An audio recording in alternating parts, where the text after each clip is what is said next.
This is Professor Pete Alexander with the Winning at Business and Life podcast, where business leaders share their insights. It is 6 questions in 7 minutes because successful business leaders are busy and rarely have more time to spare. So let's get to it.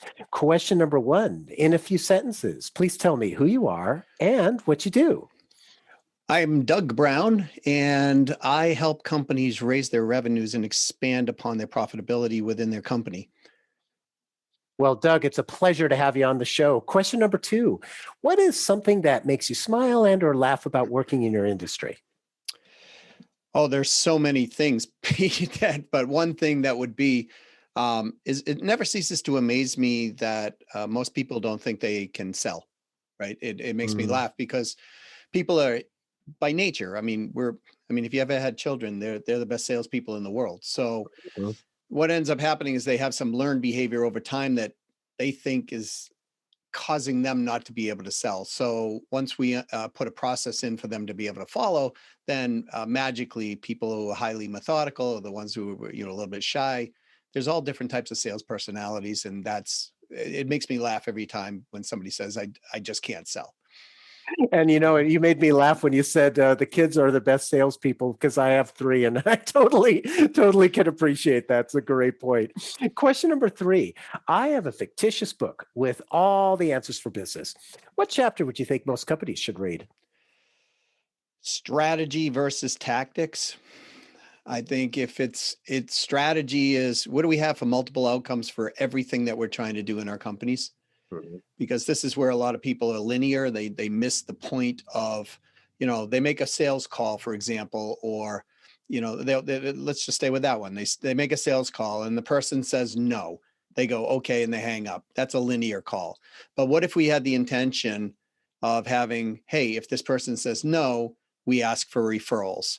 What if this person says no, we look for another avenue within the company? If this person says yes, okay, what are our 2 or 3 things that we want to have come out of that yes? And a lot of people do not think through strategically, and this is where they get myopically stuck in their sales process, and they have blind spots. So, my company comes in and finds those blind spots and opens them up, and all of a sudden their companies grow. I love that. It's so important to realize that when somebody says no, and then they don't realize that there is that other opportunity, like a referral. That's and just that alone can open the door to another bit of business. So that's very insightful. Thank you. Question number 4, other than the generic work harder, have a great attitude, and care for customers, what advice or insight would you give to other business leaders? To grow their revenues, add 6 new ways of getting business over the next 12 months. Right? So you don't have to do it every month, do it every other month. Just add 6 different ways. They're not all going to work out 100%, but we're on a podcast right now, right? It took me about 6 or 7 months before I first got my first call off a podcast. And, I did probably 70 of them, but, it was a couple $100,000 in coaching business quickly, right? Off these calls. So that one would work for me, and I'd continue to keep doing these. However, there are certain things that you could just do that are quick. And what I recommend is people, when they look at what they're going to implement, look at short term, what gives you an ROI within 30 days? Because if you can get one of those working, then you can get another one working. Then you can work on the longer ones like podcasting and things like that. But have 6 different things that you try, a minimum of 6 different things over the next 12 months.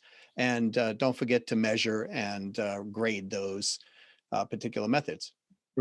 Very insightful. Yeah. And especially having to measure if they're working or not, because you could be doing those 6, and if they're not moving the needle at all, how do you know whether or not you're going to be able to make them work? So it's very, very, very powerful what you're saying there. And I think the audience is going to really appreciate that. So thank you.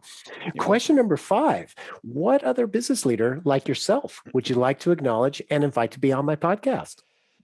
Andy Miller from a company called Big Swift Kick. And Andy is, I can't say enough great things about him. He's a very intelligent person. He looks at things from a different perspective than most people do. He and I have worked together many, many years. and I consider him a brother. My kids call him Uncle Andy. So that Andy Miller would be the guy that I think would be great for your audience. Perfect. I look forward to talking to him, and thank you for that referral. Our final question, question number 6. Please tell me about your first job. My first job, I started at the age of 3, sweeping floors for my father's company. And I'm still not sure if I did a really good job sweeping floors or not, but I did push the broom around, and I know my shoulders and arms ached, after a few days. But it was the best thing that I could ever probably experience at a young age, because it got me exposed to a whole nother world of business that I would have never been exposed to. In turn, I've done the same with my children. They were at their first tax seminar when they were 5 years old. They didn't understand a thing, but it was absorbing.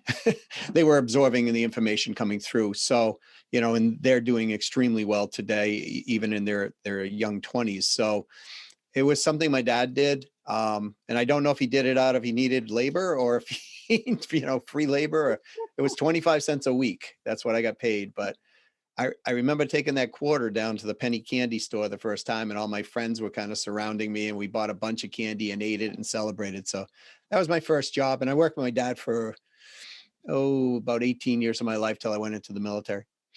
What a great story. And congratulations, after almost 270 episodes, you are by far and away the youngest age for taking your first job. And I love that you were pushing a broom at 3. I mean, talk about the work ethic. So it's an awesome story. And Doug, thank you so much for being on the show.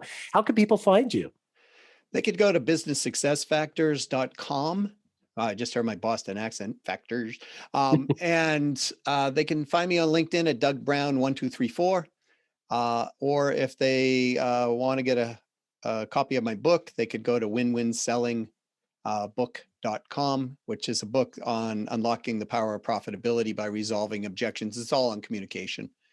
And as a gift to your guests, if they want to go to businesssuccessfactors.com/checklist, it will contain a checklist of questions that people can assess their business to see how they're doing with their sales and their marketing. Well, thank you for that. Really appreciate that. And this is Professor Pete Alexander with the Winning at Business and Life podcast. Get hundreds of amazing business insights from previous guest episodes on your favorite podcast app. Thanks for listening.